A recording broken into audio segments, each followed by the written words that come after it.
sides of the G7 summit. Let's listen in. In particular, some very good conversations with Prime Minister Modi, India, and we're doing trade deals. We're doing a lot of things. A lot of things are happening between the United States and India. The United States is doing the best we've ever done. We have over $19.2 trillion coming in, and we're building factories. We're building everything, and Prime Minister's building a lot in the United States. He's spending a lot of money in the United States, so we appreciate that job. But I just want to say he's been my friend for a long time now, and we've always had a great relationship, and it's great to be with you.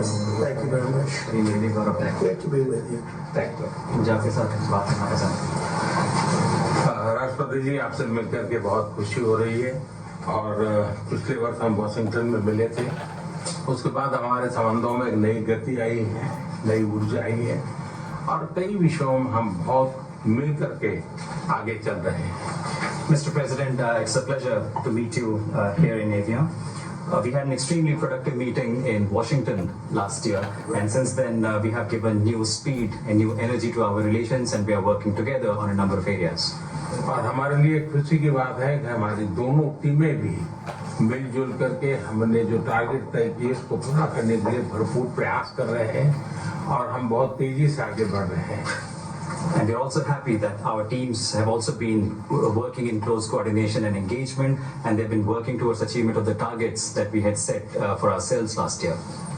Excellency, Paschim Asia में शांति के जो प्रयास प्रगति हुई है, इसके लिए मैं आपका अभिनंदन करता हूँ।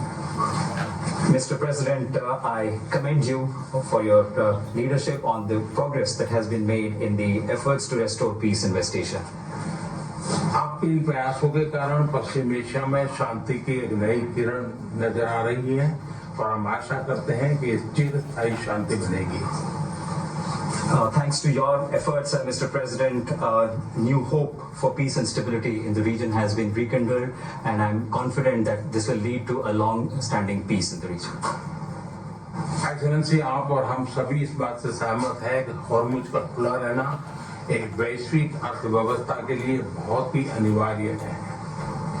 Mr. President, you and I agree that keeping the Strait of Hormuz open is vital for the global economy. Excellency, हम हमेशा कहते रहे हैं कि फ्रीडम ऑफ नेविगेशन सुनिश्चित होना चाहिए और इस पर हम सब ने मिलकर के बल देना चाहिए। India has consistently emphasized the importance of ensuring freedom of navigation, and we should work together and place a particular emphasis on that. Excellency, आप जानते हैं कि मैरीटाइम ट्रेड की दुनिया में भारत के लाखों सीफेरर्स आज दुनिया के अलग अलग समुद्र में अपनी सेवाएं दे रहे हैं, विश्व की प्रगति में बहुत बड़ा योगदान दे रहे हैं और मैं समझता हूं कि उनकी सुरक्षा भी उतना ही महत्वपूर्ण है।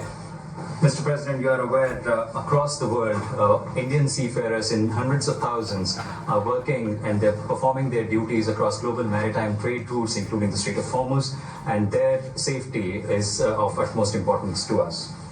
एक्सेलेंसी, समझौते के लिए शांति के प्रयासों में आपने भरपूर प्रयास किया है।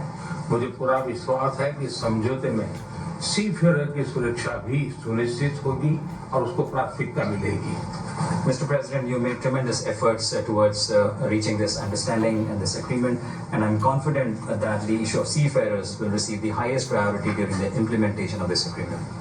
एक्सेलेंसी, मैं फिर एक बार पश्चिम एशिया में शांति बहाल कराने के आपके भरसक प्रयासों का मैं पूरी प्रशंसा करता हूं और आपका अभिनंदन करता हूं। Mr. President, once again, I deeply appreciate and I deeply commend your efforts in ensuring the restoration of peace and making efforts towards restoration of peace and stability in West Asia. Thank you very much. Thank you. Thank you, friends. Thank you. Any questions? Thank you, Mr. President. We just heard the Prime Minister praise your efforts, peace efforts in the Middle Thank East. you. Do you think you can carry the momentum from the Iran deal over to securing an end to the war in Ukraine? And can you tell us about your conversations with President Zelensky here at the G7? Well, I had very good talks with President Zelensky and with President Putin, and we'd like to see that one end. I ended 8 wars, and to be honest with you, I thought this would have been one of the easier ones, but they're not liking each other too much, and it makes it much more difficult. But we're working. I had two good conversations with President Zelensky and with President Putin.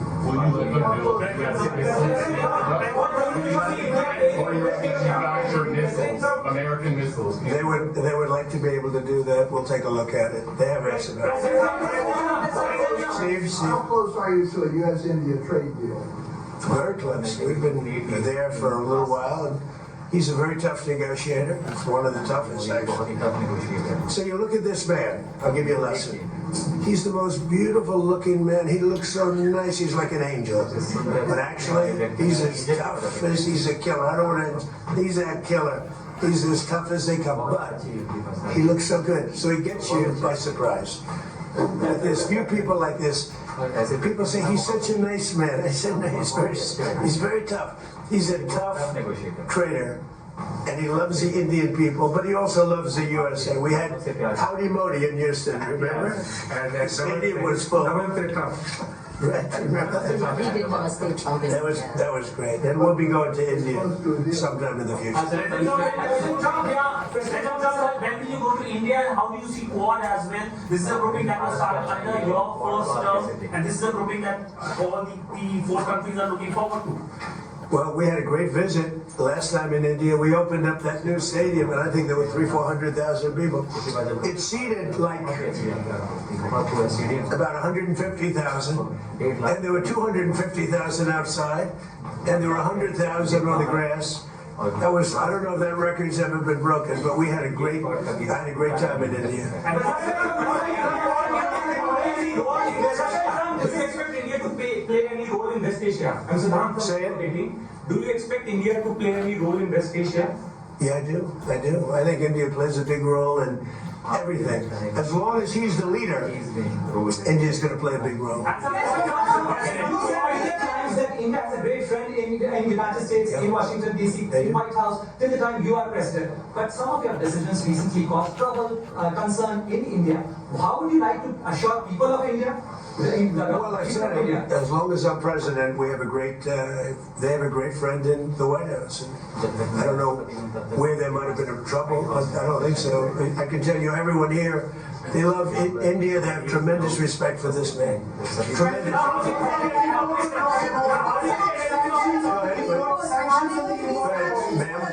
Are there going to be sanctions that are going to be reimposed on Russia now that the focus has once again been shifted to the Ukraine-Russia war? We are looking at that. We're seeing how far the price of oil comes down. It's really tumbling. It's, I guess, 74, 75 right now. So it's down. It's soon going to be at the number that it was 4 months ago. It's pretty amazing. And on top of that, we will have an Iran without a nuclear weapon, which I can tell you the Prime Minister feels very strongly about that too. They were to a leader, and we had G7 plus many others came, as you know. To a leader, they were thrilled. They could not have been happier. Well, this gentleman came, and that's a big get. He came, and they could not even believe that it happened. It happened quickly, but it really didn't happen quickly. It's been happening for a long time. It's been happening from my first term, when an evil man named Soleimani was killed. That's when it started. And nobody else did this but Trump. You know, you look at our president, 47 years. Iran took advantage of the world, the Middle East, but the world. Nobody did anything.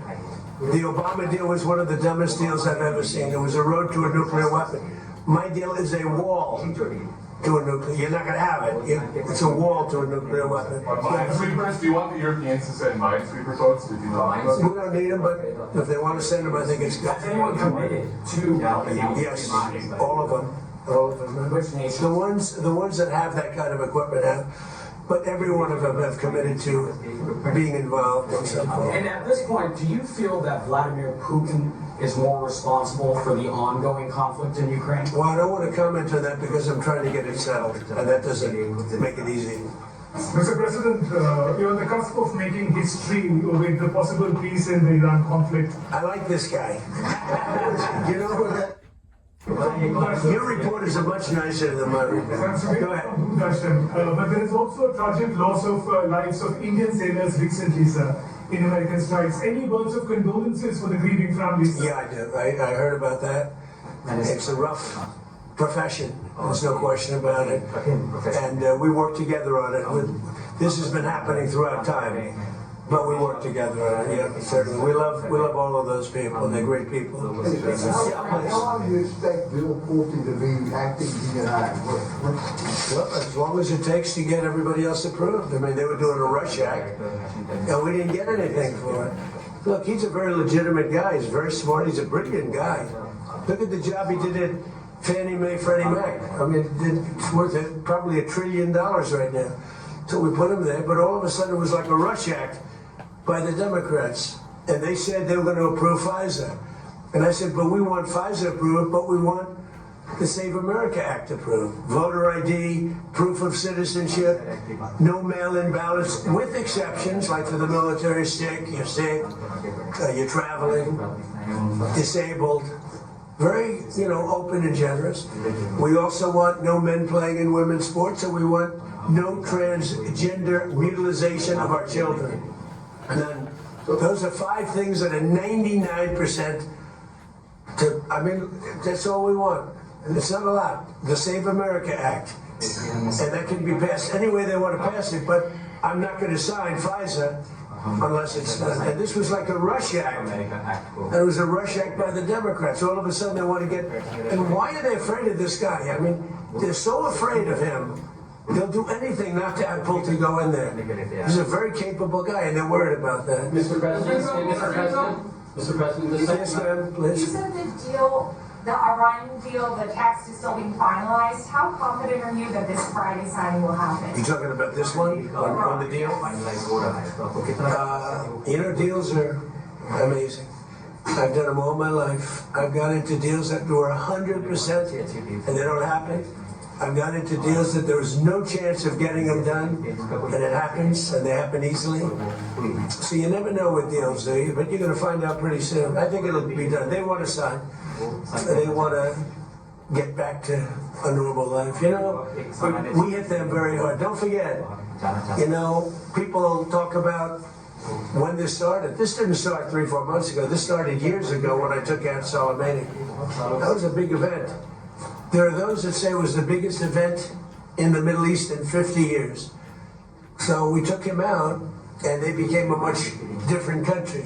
And then I terminated the JCPOA, that's Barack Hussein Obama's horrible deal, and gave them a nuclear weapon.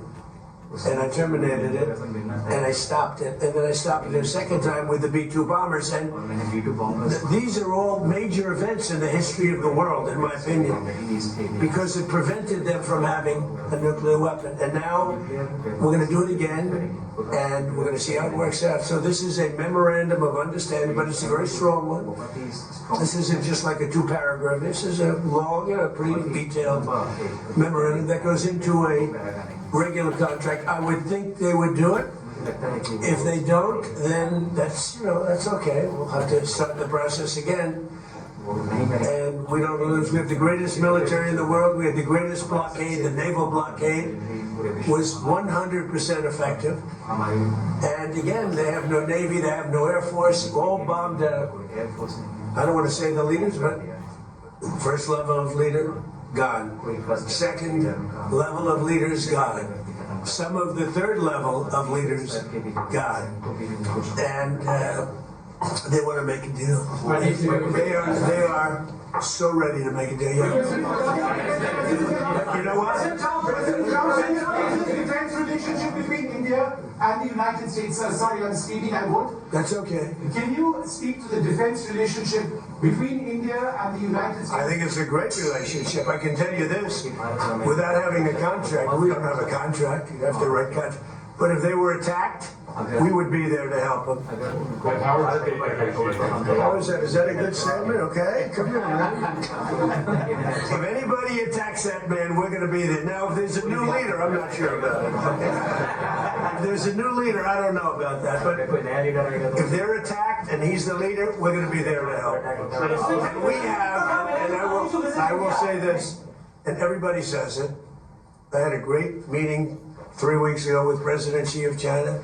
We have the strongest military in the world by far, and I built it in my first term, and we're using it in my second term, and they gave some of it away stupidly in Afghanistan, as you know, and they spent a lot on Ukraine, $350 billion, but we have the most powerful military in the world. You saw that with Venezuela, which was 48, think of it, 48 minutes, and now our relationship with Venezuela is great. We paid for the cost of the war 40 times, taking millions of barrels out. Venezuela's benefiting, we're benefiting, Venezuela's benefiting, and then we go to Iran, and really in the first week, militarily, we defeated Iran. Nobody thought that could be done. Yeah, please. Mr. President, do you want Israel to halt its military campaign? No, I want Israel to be able to protect himself, but I do want them to use good judgment. Highly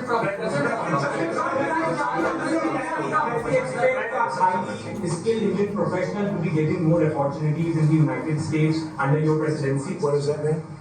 What? Highly skilled professionals to get more opportunities here in the United States. Oh, yeah, sure.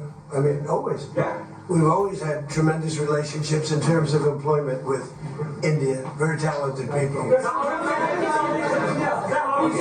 You've seen European leaders interact very warmly with you at the summit. Do you think that they're coming around to your worldview? Well, I think they think I was right.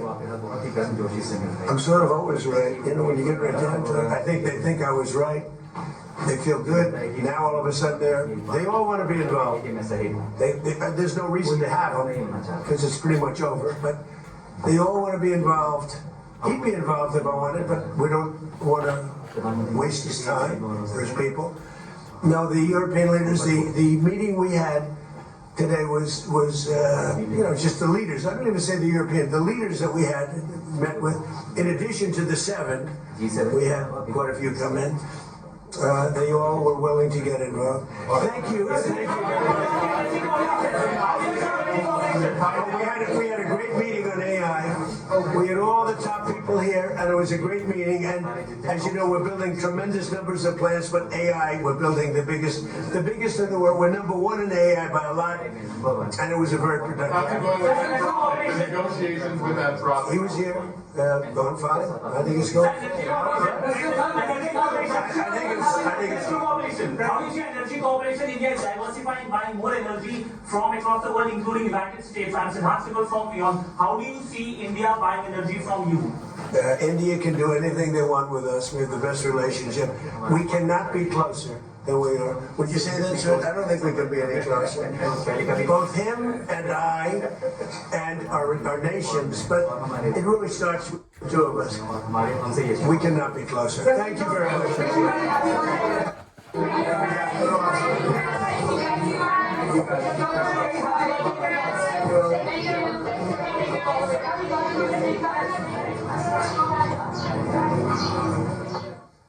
Live from France, President Trump meeting with India's Prime Minister there.